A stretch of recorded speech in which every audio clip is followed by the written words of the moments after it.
Los que estamos en casa, leamos por favor Marcos capítulo 16 del versículo 14 al 18. Juntos dice: finalmente se apareció a los 11 mismos, estando ellos sentados a la mesa, y les reprochó, ¿qué cosa, mis hermanos? Su incredulidad y dureza de corazón, porque no habían creído a los que les habían visto resucitado. Y les dijo: id por todo el mundo y predicad el evangelio a toda criatura. El que creyere y fuere bautizado será salvo, mas el que no creyere será condenado. Y estas señales seguirán a los que creen: en mi nombre echarán fuera demonios, hablarán nuevas lenguas, tomarán en las manos serpientes, y si bebieren cosa mortífera no les hará daño. Sobre los enfermos pondrán sus manos.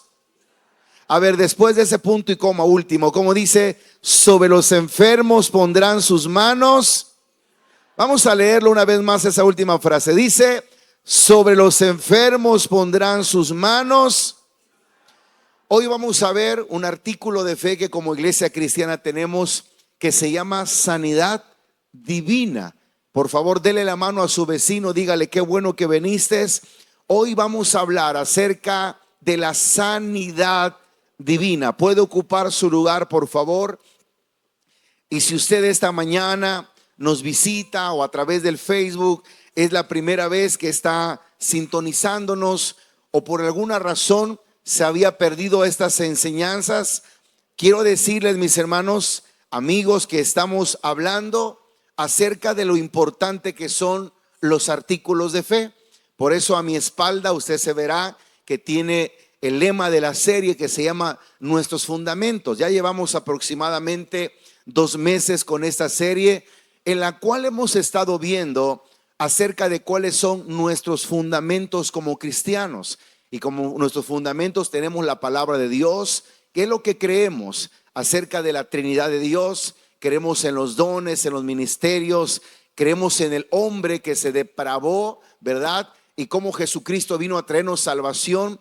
Creemos en la santificación, creemos en varias cosas que son importantes, a los cuales les llamamos artículos de fe. Pero una cosa que también cree la iglesia cristiana es en la sanidad divina. Diga conmigo: sanidad divina. Ahora, y lo que se refiere, lo que significa la sanidad divina, es que creemos que el Dios Todopoderoso que está en los cielos todavía hace milagros en pleno siglo XXI. Todavía Dios tiene la capacidad de hacer milagros en la vida de las personas. Y yo sé que ante esto que estoy diciendo hay muchas preguntas o hay muchas cuestiones que se tienen que ver.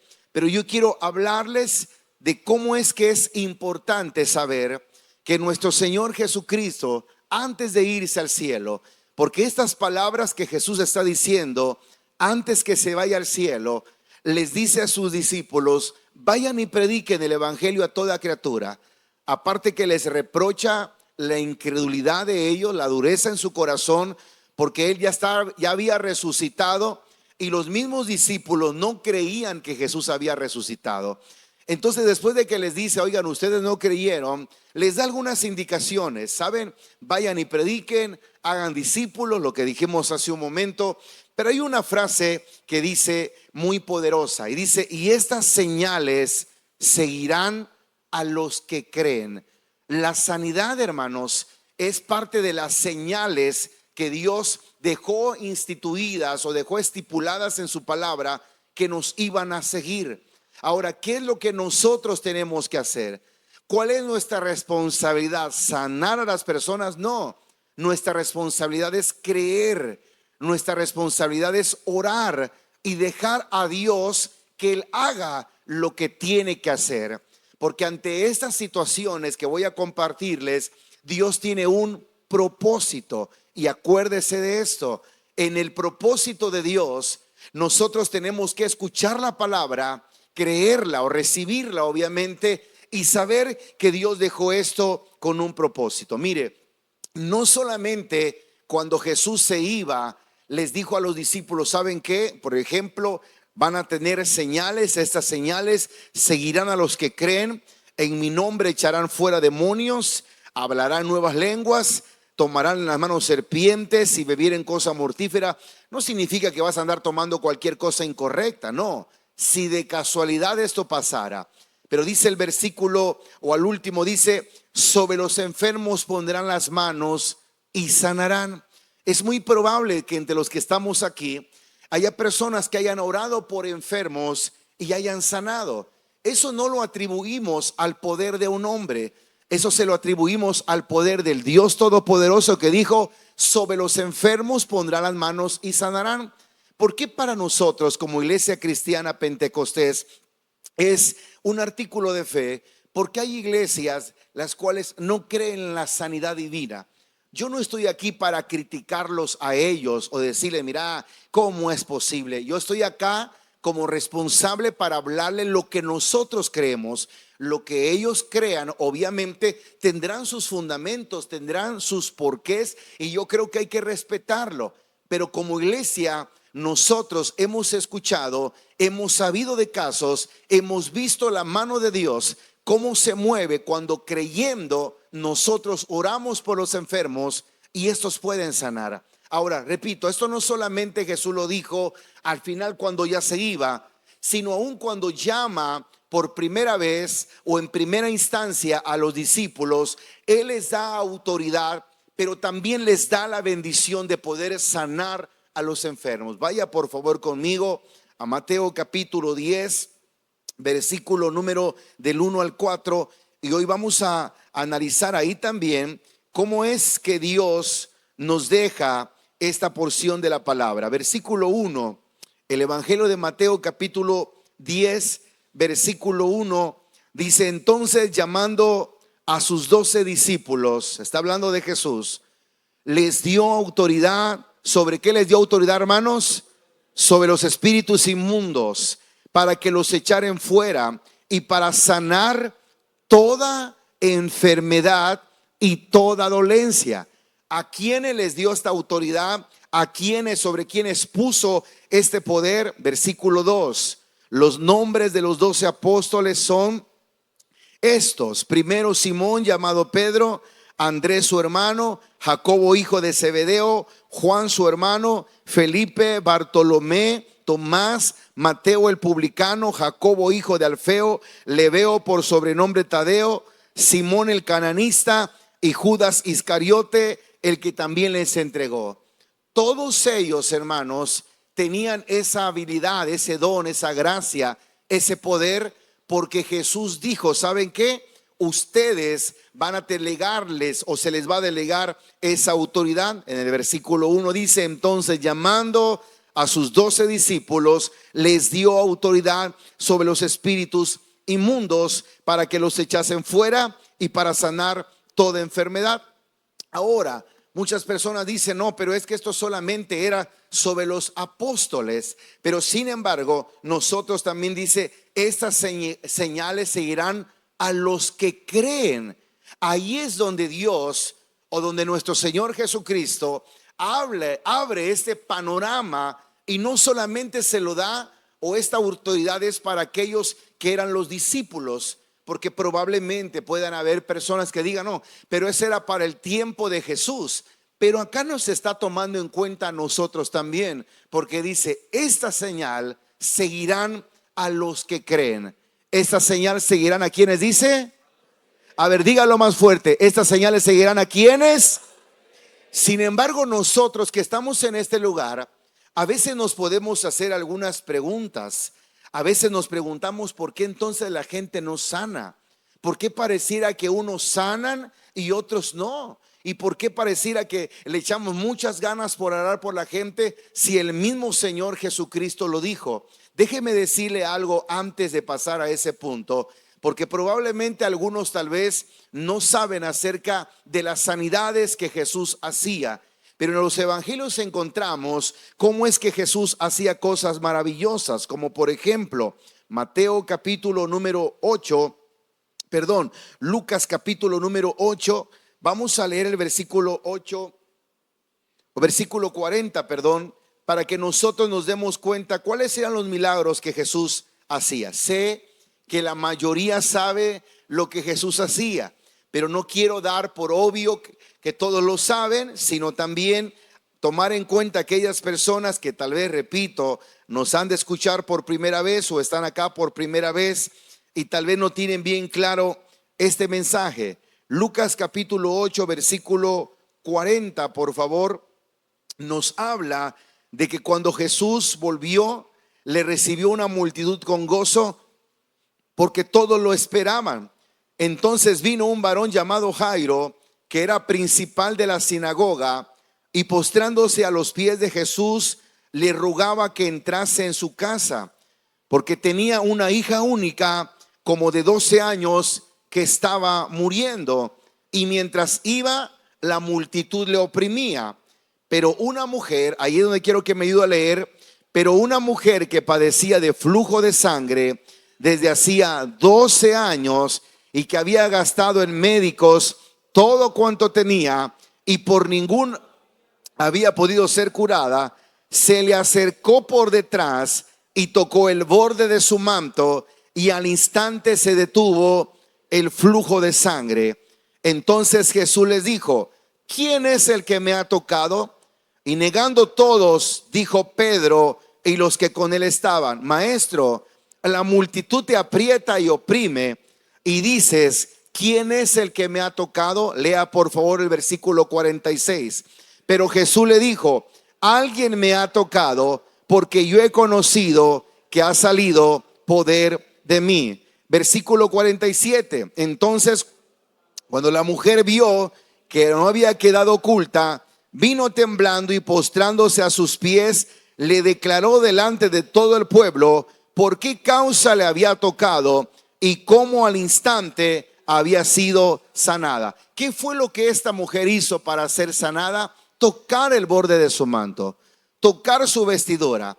Ahora, hay algo que yo quiero resaltar y que muchas veces es lo más delicado, porque muchas veces no podemos recibir esa sanidad en nuestro cuerpo, y es por la incredulidad. Dice la Biblia que todos oprimían a Jesús. En algún momento todos estaban cerca de él, pero llegó un momento en que esta mujer se acercó y tocó el borde de su manto. Es una historia muy conocida. Y dice que al momento de tocar el borde de su manto, ella fue sanada. Jesús pregunta: oigan, ¿quién me tocó? A lo que Pedro le responde: pero ¿cómo dices quién te tocó? Si todos los que estamos aquí te estamos oprimiendo. Dice: sí, pero alguien me tocó con fe, porque poder salió de mí. Entonces muchos nos podemos acercar a Dios, algunos con desesperación. Escúcheme, hermano, quiero ir muy lento en lo que voy a hablarle. A veces nos acercamos con desesperación, con tristeza, con angustia, pero no con fe. Y muchas veces los milagros que queremos que Dios haga no se logran hacer porque no tenemos fe. Ahora, no quiero que pase por alto esto. No es que Dios no tenga poder para hacer milagros. Dios tiene poder para hacer milagros, pero necesita un corazón lleno de fe para que el nombre de Dios sea glorificado. Aquí estamos viendo a una mujer que necesitó fe porque todos lo oprimían, pero ella no solamente lo oprimía o no solamente se le acercó, sino tocó con fe el borde de su manto. Entonces yo quiero ir analizando, poniendo como un fundamento la sanidad divina. Cuando hablo de divina, hablo de Dios. La sanidad divina, la sanidad que Dios da a la gente, ¿existe sí o no, mis hermanos? Existe. Pero es necesario que nosotros creamos, porque esta enseñanza es para aquel que cree que Dios puede hacer un milagro. Porque el peor enemigo para la sanidad del cuerpo humano es la incredulidad. Vaya por favor y busquemos algunos pasajes que creo, repito, van a ser importantes. Mateo capítulo 13. El Evangelio de Mateo capítulo 13 habla de cuando Jesús llegó al lugar donde él había criado, donde él había nacido, donde él había estado creciendo en su época de niño. Mateo capítulo 13, versículo número 53. En el encabezado habla de cuando Jesús está en Nazaret. Nazaret es el lugar donde él crece. Y Jesús era alguien, creo yo, conocido como cualquier niño que está creciendo junto a sus papás. Acuérdense que los primeros años de Jesús lo pasa cerca de su papá, trabajando en una carpintería. Versículo 53 dice: aconteció que cuando terminó Jesús estas parábolas, se fue de allí y venido a su tierra, les enseñaba en la sinagoga de ellos, de tal manera que se maravillaban y decían: ¿de dónde tiene esta sabiduría y estos milagros? ¿No es este el hijo del carpintero?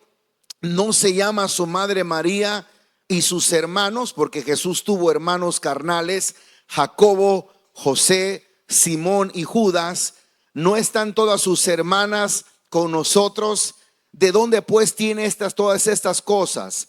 Vamos a leer versículos 57 y 58. Fuerte, dice: y se escandalizaban de él, pero Jesús les dijo: no hay profeta sin honra, sino en su propia tierra y en su casa. Juntos el 58.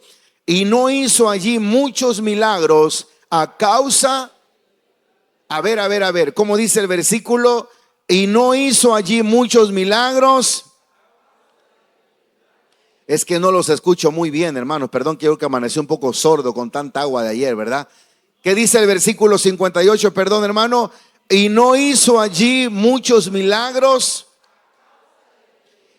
Hermanos, ¿alguien me puede decir de quién está hablando de acá que no hizo muchos milagros? ¿De quién? Algunos no se dan cuenta. ¿De quién está hablando de acá que no hizo muchos milagros? Jesús. Jesucristo de Nazaret llegó a un lugar, llegó a una aldea, llegó a una comunidad donde no pudo hacer o no hizo ahí muchos milagros por una razón: debido a la incredulidad que había en esas personas. Cuando lo veían hablar, cuando lo veían que iban a orar, cuando lo veían que iba a hacer algo, la gente se extrañaba y decía: ¿de dónde? Primero, yo creo que la admiración era, no sé si llamarlo genuina y clave, como cuando una persona se sorprende y decía: ¿de dónde tiene estos milagros? Mira qué sabiduría. Yo creo que era sorprendente, la admiración era de sorpresa, pero después era una sorpresa maliciosa. Primero era de que, ¿de dónde tiene esta sabiduría? Porque no solamente habla de los milagros, habla de lo que está pasando ahí, de lo que está pasando en la vida de la gente. Pero luego empiezan a decir: ¿qué no es este el hijo de José el carpintero? ¿Qué no es este el que están con nosotros sus hermanas? ¿No es este del barrio, de la colonia? Y dice que eso hizo que la gente no pudiera recibir muchos milagros a causa de la incredulidad. A veces dudamos que la gente que llega como líderes a los lugares para orar por la gente puedan ser usados por Dios. Y uno dice: ay, Señor, ¿por qué? Hermano, me hubieran mandado uno, el mejorcito de la casa del Rey Jesús, para que orara por nosotros. No, que mandaba, mírate que ni lo conocemos quién es. Oiga con atención esto: usted no menosprecie la oración de nadie. No menosprecie la oración de un joven, de un muchacho, de una muchacha. Es probable que Dios haya mandado a esa persona y tal vez no es él. ¿O qué digo tal vez? Quiero que sepa esto: no es él o ella quien va a hacer el milagro. Quien va a hacer el milagro es el Dios Todopoderoso a través de él. Pero hay una cosa que no debemos estorbar, y es la incredulidad.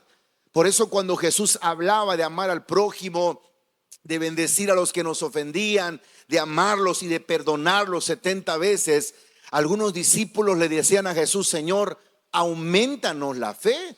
Porque si nosotros no tenemos la fe necesaria, lo contrario de fe, hermano, es incredulidad. Y muchas veces nosotros venimos, pero dudamos que Dios pueda usar a uno, que Dios pueda bendecir la vida de otro. Y esa incredulidad, repito, es lo que no nos permite creer hasta hoy en día en la sanidad. Yo sé que no es fácil lo que te estoy hablando, pero cuánta gente enferma hay que no es sanada todavía. Cuántas personas están viviendo momentos de agonía y no son sanadas por muchas oraciones que nosotros hagamos. Un factor clave es la incredulidad.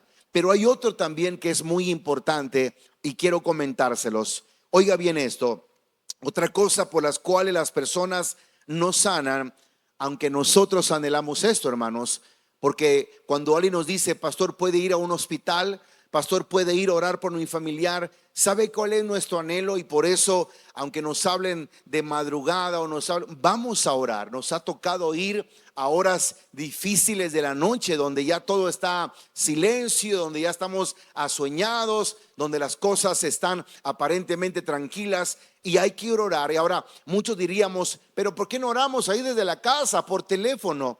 Porque yo sé que en ese momento la ayuda moral es delicada, es importante, es necesaria. Y aunque uno lo pueda hacer en casa, la gente también necesita ver el apoyo moral para poder estar ahí. Es cierto, a veces no hemos podido ir nosotros. Hay líderes que están siempre al pendiente, gente que ama a sus grupos y que los he visto. Fíjese que, pastor, ayer no quisimos decirle, pero a las 4 de la mañana estábamos liberando a no sé quién en no sé qué lugar. Y yo digo, qué tremenda bendición. Pastor, fuimos a orar por no sé quién, no sé si conoce aquel lugar, y muchas personas nos testifican eso. Ahora, una de las cosas, repito, aunque nosotros anhelamos la sanidad de las personas y muchas veces no se sanan, es porque Dios tiene un propósito en esa situación. Lo que yo te quiero decir con esto y lo que yo quiero que veas con esto es que no estoy diciendo que Dios quiere hacer sufrir a la gente o que la quiere lastimar con algún propósito, pero te lo quiero contar de esta manera. Dios tiene propósitos en nuestras vidas, en nuestras familias, propósitos que muchas veces no alcanzamos a asimilar, que no alcanzamos a darnos cuenta lo que está pasando en la vida de las personas.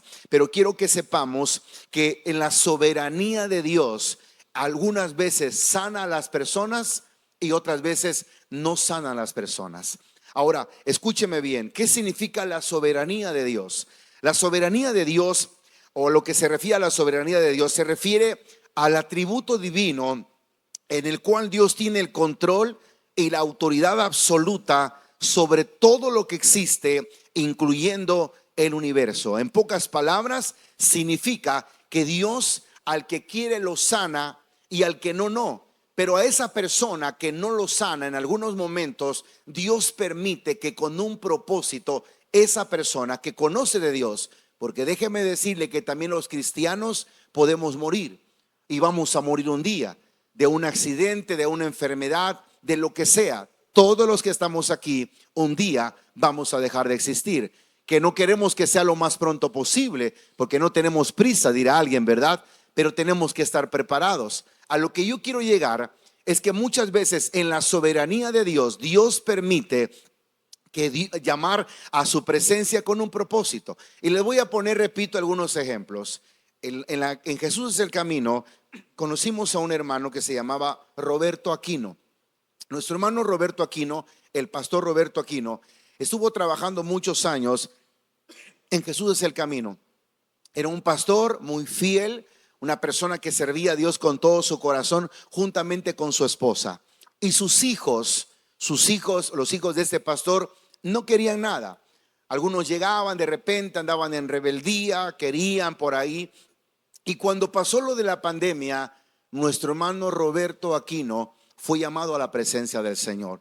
Y fue algo tan rápido, pero tan rápido, que por un momento estábamos dando gloria a Dios por haberlo podido incluir o meter a un lugar donde él estaba ya tranquilo. Y de la noche a la mañana, como dijera alguien por ahí, en un parpadear de ojos, ¿verdad? Dios lo llamó a su presencia. En la mañana amaneció muy bien, todo estaba ya estabilizado.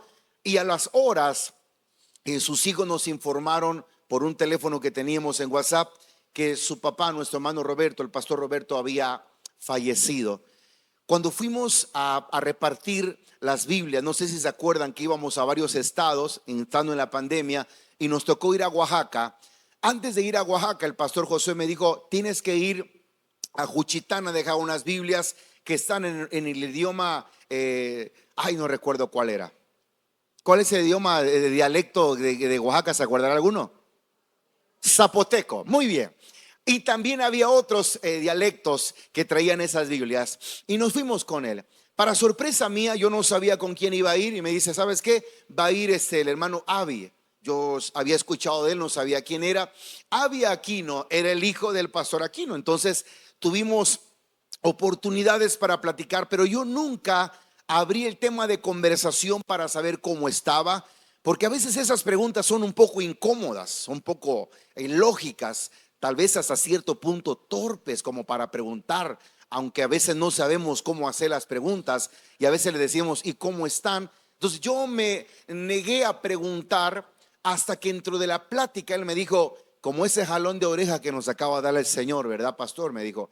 Yo así como que, sí, yo sé que se refería a la muerte de su padre. Y quise cortar lo más rápido posible para evitarme el preguntarle cómo estaba.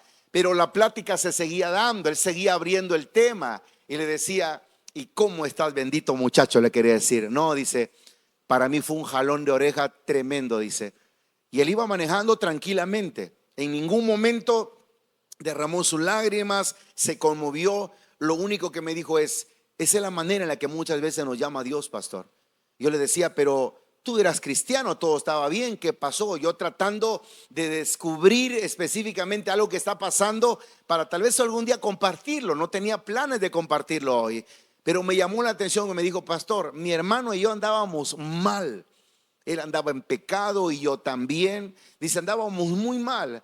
Pero la muerte de mi padre, eso lo está contando, hermano, y acaban de pasar 6 meses de cuando me está contando esto. Y me dice, a partir de eso, pastor, entendimos muchas cosas, me dice, y nos dimos cuenta cómo necesitábamos acercarnos a Dios. Hoy este muchacho es pastor ahí en Jesús es el Camino y su hermano es un gran apoyo para su mamá. Ahora los dos son fieles cristianos y están sirviendo al Dios Todopoderoso. Ahora, la muerte de nuestro hermano Aquino, por quien oramos y en el cual Dios no trajo la sanidad divina que a otras personas trae, tuvo un propósito. Y como esa persona, le puedo decir muchas más. Ahora, muchos dirán, o sea, Dios quiere entonces lastimarnos para que nos acerquemos. No, mis hermanos, pero quiero decirte que cuando la Biblia dice que a los que aman a Dios, todas las cosas les ayudan a bien. Ese texto de Romanos capítulo 8, versículo 28, tiene un porqué. La Biblia dice que a los que aman, que está escrito que a los que aman todas las cosas les ayudan para bien. Esto es a los que conforme a su propósito son llamados. ¿Qué dice el versículo? Y sabemos, fuerte, léalo conmigo. Y sabemos que a los que aman todas las cosas, a los que conforme a su propósito. ¿Cuántos saben que Dios tiene un propósito para sus vidas? Dile a tu vecino, quiero preguntarte una cosa. ¿Tú amas a Dios? Pregúntaselo, así como que con que yo no lo vea, por favor. Dile, ¿tú amas a Dios? ¿Puede preguntárselo? ¿Ya le preguntó? ¿Cuántos de los que están aquí aman a Dios? ¿Cuántos de los que están aquí aman a... No me diga amén, demuéstreselo a él, porque a él es que debe demostrar amén. Entonces nosotros tenemos que reconocer que lo amamos con todo el corazón. Dale un aplauso fuerte a ese Dios.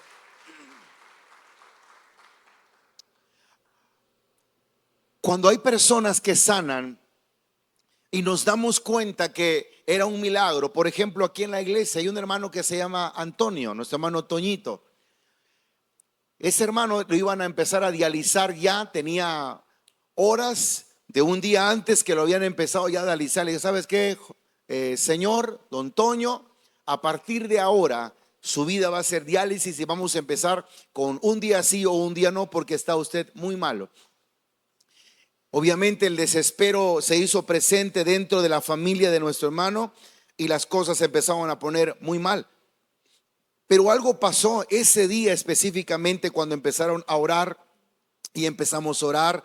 Algunas personas, como normalmente lo hacen en un grupo que tienen o tenemos de oración por las necesidades, y empezamos a recorrer o a empezar a mandar mensajes porque veíamos muy mal a nuestro hermano. nos tocó ir a verlo a ese lugar, pero acababan de ingresarlo a ese lugar donde tenían que hacer la diálisis y todo estaba muy complicado. Nos dijeron que iba a tardar un poco y que lo íbamos a ir a ver a su casa para que no estuviéramos ahí haciendo bulto, ¿no? Estorbando a las personas, si se puede decir así. A lo que voy es que fue muy importante cuando nosotros nos dimos cuenta que poco a poco él empezó a recuperarse, empezó a recuperarse, empezó a recuperarse. Él siguió yendo a las diálisis esa semana, pero la segunda semana le hace un estudio porque la diálisis no estaba funcionando. Y cuando le hacen la pregunta a él, o cuando los doctores están viendo sus estudios, la primera pregunta fue: ¿a dónde fue usted? La respuesta del hermano dice: ¿a qué se refiere? Sí, ¿está usted llegando a algún doctor o qué le hicieron? Porque aquí nos dice que sus riñones están funcionando al 100% y no hay necesidad de que se le hagan diálisis. ¿Qué es lo que usted hizo? Y ahí él empezó a testificar. ¿Sabe qué?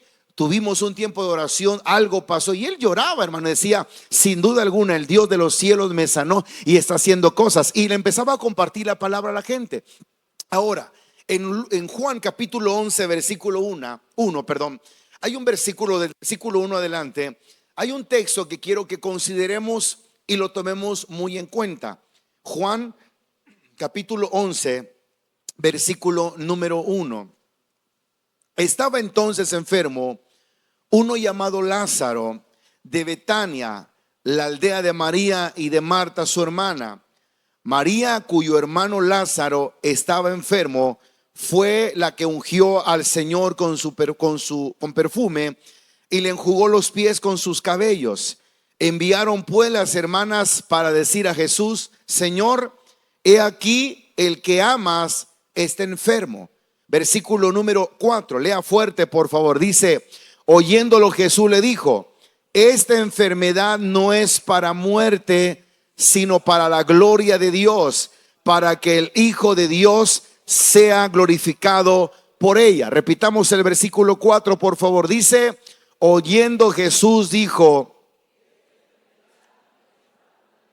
sino para la gloria de Dios, para que el Hijo de Dios sea glorificado por ella. Y déjeme decirle que sería muy importante que cada uno de nosotros, cuando viéramos a las personas que son sanadas, recordáramos que hay enfermedades o hay situaciones que la gente enfrenta que no son para muerte, sino para que el nombre de nuestro Dios sea glorificado. Pero ¿qué pasa, mis hermanos? Muchas de las veces, o en algunas ocasiones, lejos que el nombre del Señor sea glorificado, no es glorificado.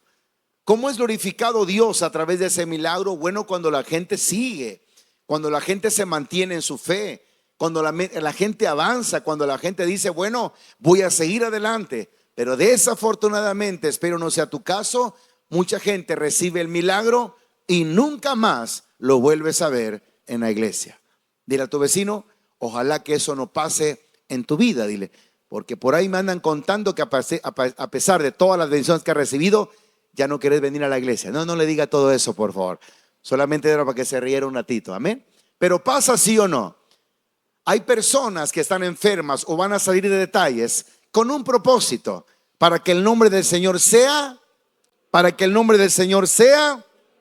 y nosotros, ahora dirá: bueno, pastor, pero es que ahí dice que esa enfermedad en particular. Sin embargo, quiero cerrar con el texto de Juan capítulo 14. Juan capítulo 14, versículo 12. El Evangelio de Juan capítulo 14, versículo 12 dice: de cierto os digo, que el que cree en mí, que el que me tiene fe, las obras que yo hago, él las hará también, y aún mayores hará, porque yo voy al Padre, y todo lo que pidieres al Padre en mi nombre lo haré, para que el Padre sea glorificado en el Hijo. Y si algo pidieres en mi nombre, yo lo haré. ¿Quién está diciendo eso? Jesús. Dijo Jesús en el versículo 12: ¿sabes? El que en mí cree, las obras que yo hago, él las hará también. ¿A quién se está refiriendo? ¿A sus discípulos? No. Así como leímos en Marcos capítulo 16. De la misma manera, así como leímos y dijo, estas señales seguirán a los que creen. De la misma manera aquí Jesús dice, el que cree en mí. No les dijo, ustedes discípulos, como son mis apóstoles, y yo los llamé y les di autoridad, entonces ustedes son los únicos. No, esta bendición Dios la dejó para todos aquellos que creemos. ¿Qué es lo que no nos permite poder recibir esa sanidad? La incredulidad. Podemos acercarnos, repito, con dolor, con tristeza, con angustia, con desespero, con lágrimas, pero las lágrimas no es lo que mueve el corazón del Señor, es la fe. Es la fe lo que hace que seamos agradables ante Dios. No son nuestras lágrimas. Por aquellos que dicen, es que entonces a Dios nos gusta hacernos sufrir. No, algunas situaciones dentro de la soberanía de Dios. Hace un momento dije que soberanía es uno de los atributos del Señor, que Él hace como Él quiere. Pero no es que haga como Él quiere porque a Él se le antojó simplemente sin ningún propósito. No. Por eso dice, y sabemos que a los que aman a Dios, todas las cosas les van a ayudar a Dios. A la familia Aquino, ¿en qué ayudó en este caso? A que sus hijos se acercaran a Dios. Y muchas de esas situaciones, hermano, vienen a nuestra vida cuando nosotros no nos queremos afianzar al servicio del Señor o a la búsqueda del Señor. Ahora, con esto mi afán es echarte miedo y decirte, mira, esto te puede pasar. Nunca, mi hermano. Ese no es el trabajo de un pastor. Al contrario, el trabajo de un pastor es realzar y reconocer que los atributos, que los fundamentos que tenemos en el Señor nos han de hacer cada día más fuertes y cada día mejores, para que juntos podamos exaltar el nombre del Rey de Reyes y Señor de los Señores, y hoy reconocer que la sanidad divina es real. Dale un aplauso fuerte. ¿Por qué no esta mañana que estamos viendo acerca de la sanidad divina? Yo no sé si esta mañana hay gente que está enferma o tiene familiares enfermos. ¿Por qué no decir al Señor, yo te pido un milagro por mi vecina o por mi vecino, o por mis primos o por mis tíos? Solo le voy a pedir algo. Quien haya de venir esta mañana o haya de venir, venga con fe. No venga con incredulidad. Porque a veces pareciera que hacemos lo que Dios nos dice. A veces vamos a pasar y vamos a orar, pero venimos sin fe. No quiero decirte que sin ganas, sin fe. Bueno, voy a pasar para ver qué pasa. Si Dios me sana, qué bueno. Y si no, total, ya enfermo estoy. No me queda de otro. No, yo quiero pedirle primero a Dios que le digamos, Señor, aumenta nuestra fe. Y después de ello te voy a invitar a que dejes tu lugar y vengas a este altar. Quiero pedirte que te pongas de pie en esta hora, por favor. ¿Cuál fue el fundamento que vimos hoy, mis hermanos? O más que el fundamento, ¿cuál fue el artículo que vimos hoy? Sanidad. Dígalo fuerte, sanidad. Dios puede sanar a los enfermos todavía. Dios tiene la capacidad de sanarnos cuando estamos enfermos. ¿Qué necesita Él para que pueda sanarnos? Fe.